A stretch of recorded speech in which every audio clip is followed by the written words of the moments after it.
আসসালামু আলাইকুম এভরিওয়ান, আমি আপনাদের আশা। আজকে আমি গত 2 বছর পর যাচ্ছি আমার ননদের বাড়ি। কিসের জন্য যাচ্ছি একটু ধৈর্য ধরুন, সবটাই বলছি। তো প্রথমেই চলে এসেছি ফলের দোকানে। তো ফল এখানে আপেল দিয়েছিল, আমি বললাম মিষ্টি হবে কি হবে না, তো উনি একটু কেটে আমাকে দিলেন, তাই আমি টেস্ট করলাম। এখানে আঙুরও আমি টেস্ট করেছি, কিন্তু এখন সেরকম মিষ্টি নেই, একটু টক টক, তাও খাওয়া যাবে। তো এখানে আমি সব রকম ফল নিয়ে নিয়েছি, তারপর নিয়ে নিয়েছি মিষ্টি, আর এখানে নিয়েছি কলা। কেন কলা ওইখানে ফলের দোকানে ছিল না, ছোটো ছোটো বুন্দি কলা ছিল, সেগুলো আমি নিলাম না।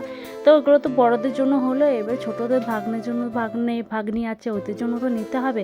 তো ওদের জন্য আর কি আছে, জুস টুস আর চকলেট, তাছাড়া তো ওইখানে আমি চকলেট দোকানে পেলাম না বলে এখানে এলাম।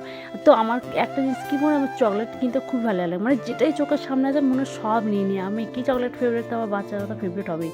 তো এখানে সমস্ত চকলেট রকম, মানে সব রকম মিলিয়ে চকলেট নিয়ে নিয়েছি। আর আমার মেয়ে দেখতে পাচ্ছে দুটো হাতে দুটো পার্ট নিয়ে নিয়েছে, আর খাক না খাক হাতে ধরে থাকবে, এটাই হলো ব্যাপার। তো আমাকে